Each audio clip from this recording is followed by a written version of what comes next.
Bonjour à tous, c'est Louis, le fondateur d'Xborg, et aujourd'hui j'ai le plaisir de faire cette présentation d'Xborg en français, cette fois-ci, et non pas en anglais, comme on a l'habitude de faire sur nos différentes présentations. Et voilà, l'objectif c'est vraiment de présenter Xborg de manière assez simple, concise. On va utiliser des termes qui sont assez simples à comprendre, on ne va pas aller trop dans la technique. Et voilà, on a énormément de requêtes de la part de notre communauté francophone pour faire cette vidéo. Et aujourd'hui, j'ai le plaisir de faire ce pitch. Euh, Avant de commencer, petit aparté, mais il va y avoir certains termes anglais. Et je m'excuse avant de procéder au pitch parce que voilà, la plupart des pitchs ou des présentations en anglais, d'Xbox se font en anglais, pardon. Et donc, voilà, manque d'habitude, mais également certains termes en fait sont beaucoup plus appropriés en anglais. Donc avant la présentation en tant que telle, je voulais vraiment aborder les problèmes qu'on résout, qu'on essaye de résoudre, en tout cas chez Xborg. Premier problème dans l'industrie du gaming, c'est que les données des joueurs, en fait, n'appartiennent pas aux joueurs. C'est-à-dire que vous allez jouer pendant des milliers, peut-être des centaines d'heures, à des jeux sans pour autant que ces données vous appartiennent. C'est-à-dire que du jour au lendemain, les données où sont, enfin les plateformes où sont vos données, donc ça peut être Steam, mais ça peut être en fait virtuellement n'importe quel jeu, bien en fait on pourrait vous bannir d'un écosystème ou alors vous oubliez vos mots de passe, etc. Et donc ça veut dire que toute votre historique en fait de jeu pourrait être vain. Enfin, on pourrait en fait annuler toute cette historique. Et de manière plus importante, c'est juste des données qui ne vous appartiennent pas. Et donc en fait, vous n'avez aucune utilité de ces données-là en dehors de votre écosystème dans le jeu en tant que tel. Deuxièmement, ces données sont fragmentées, c'est-à-dire que vos données de jeu sont réparties sur énormément de plateformes, que ce soit plateformes comme Steam, que ce soit du plateforme mobile, en fait n'importe quel jeu, et vous allez avoir différents comptes. Et voilà, vos données sont réparties sur énormément de plateformes. Troisième point, c'est sûrement le plus important, c'est que les joueurs dans un écosystème de jeu ne sont pas récompensés. Ce qu'on aime dire, pardon, c'est que un jeu sans joueur n'a aucune valeur. Et donc pourquoi les joueurs qui apportent vraisemblablement la valeur à un jeu ne perçoivent pas de récompense? Donc ça, c'est une phrase qui est assez forte. Et nous, on pense que quand quelqu'un apporte de la valeur à un écosystème, cette personne doit également percevoir de la valeur en retour. Et donc, maintenant, je vais vous présenter non pas les problèmes, mais également comment Xborg aide à résoudre ces problèmes. Donc Xborg, c'est un protocole qui crée l'avenir du jeu en créant un réseau d'identités et d'applications qui crée l'identité digitale des joueurs et les expériences des joueurs pour l'avenir du jeu.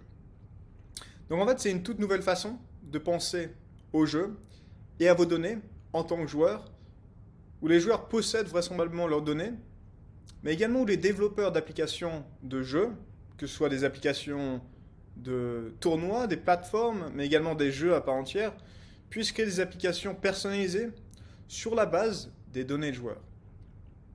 Donc pour simplifier, c'est vraiment un réseau d'identité digitale où en fait le joueur détient ses données. Donc c'est le réseau en fait, voilà, on pourrait appeler ça le réseau un peu d'en bas, et un réseau qui se situe sur cette couche-là, qui est un réseau d'applications. Et en fait, les applications vont être connectées au réseau d'identité digitale à tel point que un joueur qui fait partie de notre écosystème et donc qui construit son identité digitale au sein d'Xborg pourrait bénéficier d'expériences utilisateurs qui sont personnalisées sur les applications de l'écosystème. Et donc, cela aujourd'hui paraît peut-être abstrait, mais c'est des nouveaux paradigmes qui sont créés via le Web3 et la blockchain, et ça crée en fait énormément d'opportunités pour le monde du jeu. Et aujourd'hui, on va donner quelques exemples. Par exemple, un développeur de jeu, donc quelqu'un qui va créer un jeu, peut intégrer Xborg pour offrir des expériences de jeu personnalisées à ses joueurs en fonction de leur identité numérique. Donc quand vous commencez sur un nouveau jeu, normalement vous commencez de zéro.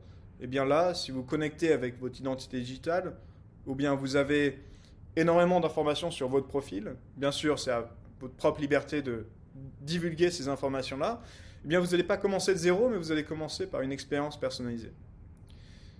On a également une plateforme de tournoi, par exemple, qui peut intégrer ce système d'identité digitale pour créer des tournois spécifiques à certains joueurs, certaines démographies de joueurs. Ça peut être des joueurs professionnels, des joueurs intermédiaires, des joueurs amateurs. Donc ça permet d'avoir une granularité de données pour les plateformes et créer des expériences utilisateurs bien supérieures. Alors il y a d'autres cas d'usage, par exemple un propriétaire d'actifs peut prêter un actif dans le jeu, donc ça ce qui est créé via le Web3 où en fait dans un jeu tes actifs sont pas centralisés mais sont décentralisés avec technologie d'NFT, eh bien tu peux prêter un actif au joueur que tu souhaites.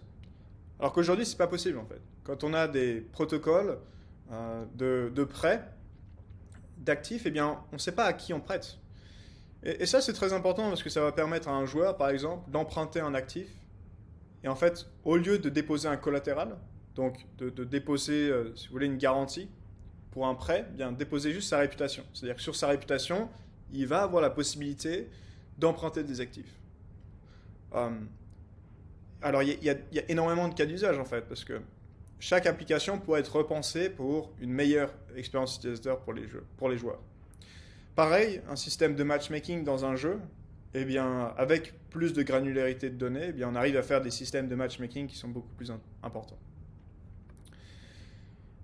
Donc là, on va s'attarder un peu plus à la manière dont ça fonctionne, à savoir comment on crée ce premier réseau d'identité digitale pour les joueurs et quelles données on inclut dans ce réseau d'identité digitale. Donc comme je l'ai mentionné au début, on va rester très simple, on ne va pas aller dans la technique. Mais voilà, en gros, on regarde 3 types de données. Première donnée, c'est les expériences et les données de jeu. C'est-à-dire quels sont vos stats dans les différents jeux, quels sont vos historiques, également apporter un peu d'analyse de données là-dessus. Mais voilà, pouvoir savoir c'est quoi votre ratio de défaites vs les victoires sur un jeu. Également le nombre d'heures qui sont passées sur un jeu, etc. Et donc pour ça, on est connecté à beaucoup d'écosystèmes de jeux, comme Faceit, comme Steam, comme Riot Games, mais également d'autres écosystèmes qui sont plus petits, mais qui sont connectés à notre écosystème. Deuxièmement, c'est l'engagement dans l'e-sport, à savoir sur quelle compétition tu as participé, c'est quoi les résultats, c'est quoi voilà, quel point tu es allé loin dans une ligue, etc. Donc pour ça, on est connecté aux plateformes de tournois, mais également à des événements, c'est-à-dire à des LAN qui sont physiques. Troisième point, c'est l'activité sociale d'un joueur, à savoir à quel point un joueur est fan d'une communauté, est fan d'un écosystème. Et ça, c'est des données auxquelles on a accès via des plateformes comme Twitch, Twitter ou encore Discord. Et en fait, ce qu'on fait, c'est qu'on encapsule ces données dans des NFT qui ne sont pas transférables, donc que quelqu'un ne peut pas transférer en dehors de son wallet, son portefeuille crypto. Et ça, c'est intéressant parce que, en gros, un joueur a des NFT sur chaque jeu auquel il joue, mais également sur chaque événement auquel il participe, mais également chaque communauté auquel il fait partie. Et en fait, le réseau d'identité digitale, eh bien, c'est l'ensemble d'NFT qui sont détenus par les joueurs. Et ça compose un identifiant qui est unique, qui va pouvoir être réutilisé par le joueur, mais également par les développeurs quand tu te connectes avec le système d'Xborg. Voilà, ce qui est intéressant, c'est que, comme précisé auparavant, il y a des applications qui utilisent ce système d'identité digitale pour créer des expériences utilisateurs bien supérieures. Donc, voilà, là, ça paraît intéressant, mais très abstrait. Et donc, je présente aujourd'hui un peu notre avancée face à ce système d'identité digitale pour les joueurs. Donc, on a lancé une plateforme d'engagement pour des jeux. Et en fait, ça, c'est une manière dont on collecte des données pour le réseau d'identité digitale, mais également pour comprendre à quel point une personne est attachée à son identité digitale. Donc, pour ceux qui sont un peu dans le monde de la startup, c'est vraiment un proof of concept. Et donc, on a lancé cette application en bêta. Euh, et en fait, c'était une grande réussite dans le sens où on a eu 10 000 joueurs dans l'espace de un peu moins de 2 mois d'existence. On a suivi 100 000 différents points de données et on a émis 4 000 badges. Alors, les badges sont en fait, j'ai précisé auparavant que chaque jeu allait avoir un NFT, eh bien, ces badges, c'est l'NFT. Et en fait, ce badge, alors il y a l'aspect graphique qui est intéressant, mais derrière, il y a les données qui sont contenues dans ce badge-là. Et voilà, en gros, là, sur Eve.io, qui est un jeu assez connu en Web3, eh bien, les personnes qui ont détenu ce badge-là pouvaient voilà, stocker leurs données. Mais donc face à ça, donc, nous on a compris qu'il y avait une vraie demande pour que les joueurs utilisent leur système d'identité digitale, prennent pleine possession de leurs données. Donc pour ça, on passe finalement la vitesse supérieure en sachant que maintenant cette application va non seulement être pour les jeux, savoir que ça va créer un système d'engagement pour les jeux, mais également être pour les communautés. C'est vraiment là le focus d'Xborg pour 2023. Donc sur la version 1 de notre plateforme d'engagement, on permet à des communautés de joueurs d'interagir et de fans, d'interagir avec des équipes d'e-sport en créant leur identité digitale de fan. Donc typiquement là, à la place d'avoir un badge qui collectait les données au sein d'un jeu, eh bien là on a un avatar qui est vraisemblablement l'identité du fan au sein d'une communauté. Ce qui est intéressant, c'est qu'en fonction de l'engagement d'un joueur au sein d'une communauté, à savoir voilà, à quel point ce joueur est fan de la communauté, avec un système gamifié de quêtes. Alors des quêtes qui ne sont pas sociales, enfin qui ne sont pas seulement sociales, mais également des quêtes qui sont orientées gaming, à savoir qu'on va connecter le système d'engagement de gaming au sein de cette plateforme-là. Ce qui est intéressant, c'est qu'au fur et à mesure de l'expérience du joueur au sein d'une communauté, ce joueur-là débloque en gros des wearables, donc des items, pardon pour l'anglicisme, des items pour cet avatar-là. Donc là, vous pouvez voir sur l'écran, par exemple, débloquer une nouvelle coupe de cheveux ou un nouveau casque qui va en fait se mettre sur l'avatar. En fait, ça, c'est vraiment une manière gamifiée dont on crée l'expérience d'un fan. Mais en fait, derrière, ce qui est intéressant, c'est qu'on collecte le niveau d'engagement d'un joueur vis-à-vis de différentes communautés.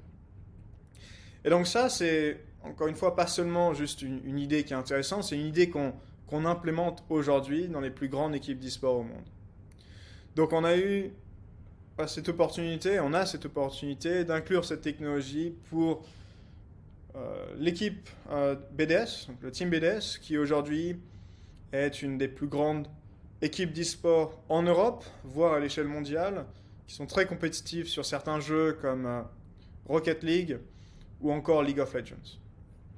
À savoir que ce système donc d'identité digitale pour les fans, vis-à-vis des équipes d'e-sport, pas seulement implémenté sur la team BDS, aujourd'hui l'équipe s'attarde vraiment au développement de cette application auprès d'équipes d'e-sport.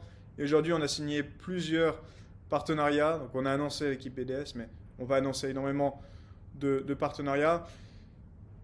Et ça arrive en fait très prochainement. Ce qui est intéressant, c'est que voilà, c'est une énorme opportunité pour faire connaître le monde du Web3 à une audience qui ne connaît pas le Web3, en sachant que voilà, ce qu'il y a de Web3 dans l'application, c'est le badge en lui-même pour les jeux, mais l'avatar pour les communautés.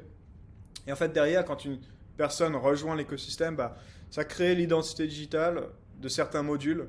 Donc, par exemple, là, pour l'application d'engagement pour les équipes d'e-sport, ça crée le module d'engagement vis-à-vis des communautés.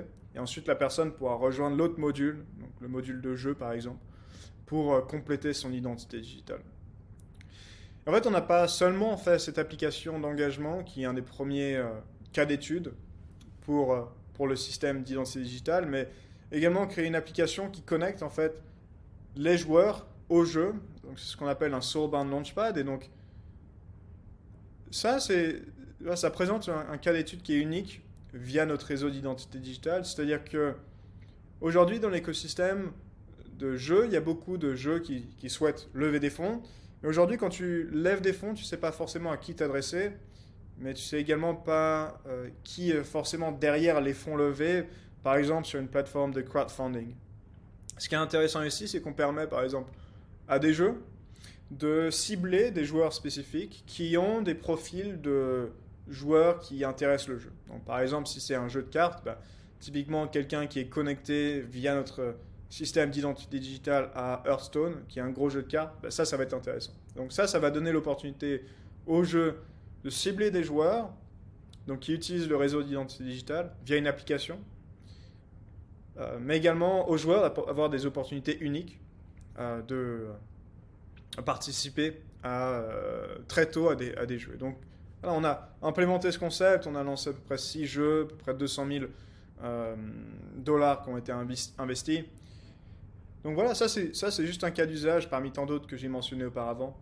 Mais c'est super intéressant parce qu'en fait ça permet par exemple à des jeux, si tu commences tout juste, eh bien tu peux cibler des joueurs et bien sûr, comme on l'a dit, les joueurs ont pleine possession de leurs données. C'est-à-dire que si tu veux que, en tant que joueur, que on te contacte, eh bien tu peux dire oui, on peut me contacter, je veux bien que telle et telle personne me contacte, mais il va falloir me payer. Et donc ça, c'est des nouveaux concepts où en fait, toi tu détiens tes données en tant que joueur et tu as pleine souveraineté sur qui te contacte, mais également quel est ton tarif en fait. Et donc ça, c'est une opportunité par exemple de stratégie d'acquisition pour les joueurs, pour les jeux pardon, mais également une opportunité de gagner de manière monétaire euh, face à des jeux. Et donc aujourd'hui, Xborg, on a parlé de la technologie. Mais il faut savoir que Xbox, c'est plus que ça. Xbox, c'est également une communauté qui est derrière nous. Xbox, c'est également une communauté qui est très compétitive. Aujourd'hui, on est la communauté la plus compétitive dans le Web3. On a à peu près 10 000 joueurs et on est les plus compétitifs sur, par exemple, Eve.io, Gods Unchained, Skyweaver et d'autres jeux qui sont des jeux en fait dans le Web3. Ce qui est intéressant pour nous, c'est que du coup, on crée cette technologie pour les joueurs, mais vraiment avec les joueurs.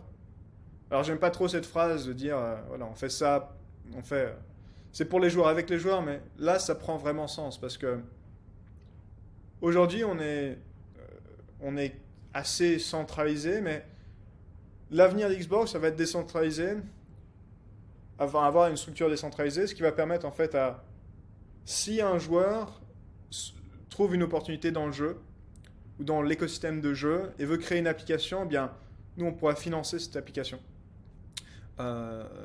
Financer avec notre propre token, mais également avec notre trésorerie, tant que ça rentre dans le cadre du système d'identité digitale.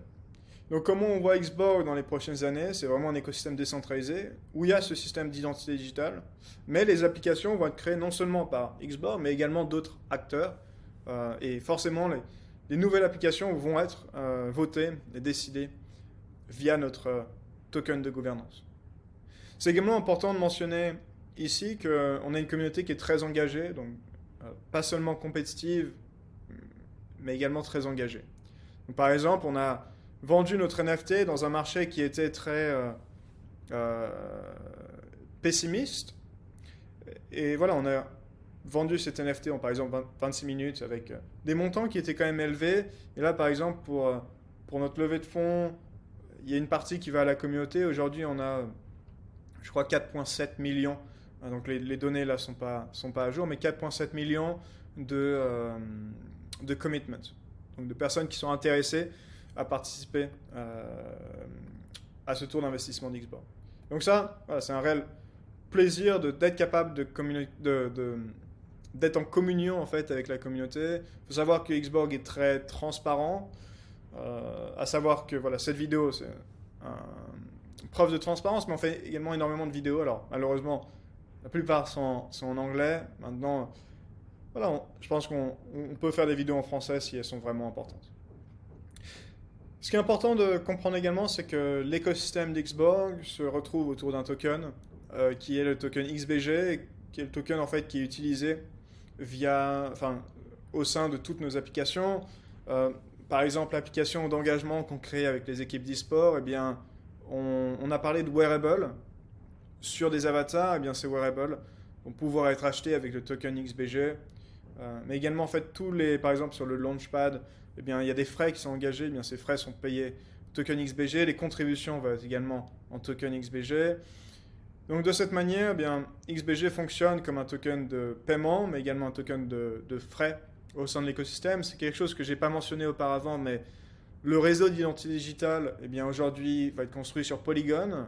Enfin, est construit sur Polygon, mais à l'avenir, et je pense, au fur et à mesure qu'on a de la traction, donc on a une certaine réussite sur le réseau, eh bien, on va déployer notre propre blockchain qui va être en fait un supernet. Donc là, voilà, on part un peu dans la technique, mais ça va être euh, en gros une blockchain à part entière, mais qui va utiliser des composants d'une blockchain qui est déjà existante. Auquel cas, le token XBG serait le token de transaction, donc le token de gas. C'est également une manière dont tu peux accéder à certaines facettes du protocole. Par exemple, le Launchpad, ben, ça va seulement être des personnes qui détiennent un montant spécifique de token XBorg, mais également, je parlais de l'application de prêt pour des actifs, donc des NFT. Eh bien, certains niveaux du protocole vont seulement être disponibles avec un certain montant de token XBG. Ensuite, et ça c'est un point très important, c'est que XBG aujourd'hui, enfin XBorg, a cette volonté d'être vraiment complètement décentralisé, à savoir que les revenus qui sont perçus par l'écosystème, par les applications, eh bien, vont aller à la trésorerie du DAO, donc qui aujourd'hui est géré par les contributeurs d'Xborg, mais à l'avenir, voilà, ce sera décentralisé, où il y a 50% en gros des revenus qui iront à cette trésorerie du DAO, et 50% qui va être redistribué aux personnes qui apportent de la valeur à l'écosystème. Donc on est conscient que le stacking passif, c'est quelque chose qui ne marche pas, mais on a également ce système de réputation au sein du protocole, parce qu'il va te permettre de stacker des tokens XBG et percevoir un rendement, donc le rendement de la trésorerie. Ce qui est intéressant, c'est qu'on va vraiment donner du rendement à ceux qui apportent de la valeur. Voilà, petit point important, mais qui n'a pas été précisé au début. On fait partie de l'écosystème Swissborg. Donc Swissborg, c'est un acteur majeur dans ce qui est l'accès aux crypto-monnaies en Europe, mais également l'accès à des services de finances décentralisées de manière très simple. C'est un acteur majeur qui a quasiment 1 milliard en actifs sous gestion, mais également 750 000 utilisateurs vérifiés. Voilà, Xborg aujourd'hui a eu la chance de faire des gros partenariats avec des grandes marques dans le Web 3, mais également dans le Web 2. Alors on peut citer aujourd'hui Brave, qui est un moteur de recherche équivalent à Chrome, qui a énormément d'utilisateurs, Polygon, Myria Ultra, plateforme de tournoi Community Gaming, l'équipe BDS, donc cette équipe d'e-sport, des communautés de gaming comme Yield Guild Games et autres. Voilà, aujourd'hui, l'équipe d'Xborg est composée de 12 membres d'équipe à plein temps. On est également soutenu par des personnes très influentes dans le milieu du jeu traditionnel, par exemple Désiré Coussavo, qui est le président de France eSport, qui est également un ancien directeur de ESL. On retrouve également des profils qui ont travaillé au sein de Swissborg, donc on retrouve Anthony, Laureline, également qui voilà, faisaient partie de Swissborg et font partie d'une certaine manière d'Xborg également, qui aujourd'hui nous aident dans notre ascension. Et de manière générale, voilà, je ne peux pas citer tous les membres de l'équipe ici, mais voilà, on a cette expérience en DAO, donc en technologie décentralisée, en gaming, en e-sport. Et en fait, tous les membres de l'équipe, de manière générale, ont cette passion pour le gaming et cette volonté de vouloir mieux valoriser les joueurs. Et voilà, c'était une présentation finalement qui est plus longue que la présentation en anglais. Je pense que voilà, peut-être un peu plus lent, mais on a également appris, on a également pas mal de retours sur la présentation en anglais. J'ai essayé de toucher à des points qui sont un peu différents. J'espère en tout cas que cette présentation vous a plu. On reste à votre écoute en cas de questions. Cette vidéo va être publiée sur YouTube, donc vous pouvez laisser des commentaires si vous avez apprécié. cette vidéo, mais également des commentaires constructifs sur voilà, qu'est-ce que vous pensez d'Xborg, etc. En tout cas, c'était un plaisir et on se retrouve très bientôt pour une nouvelle vidéo.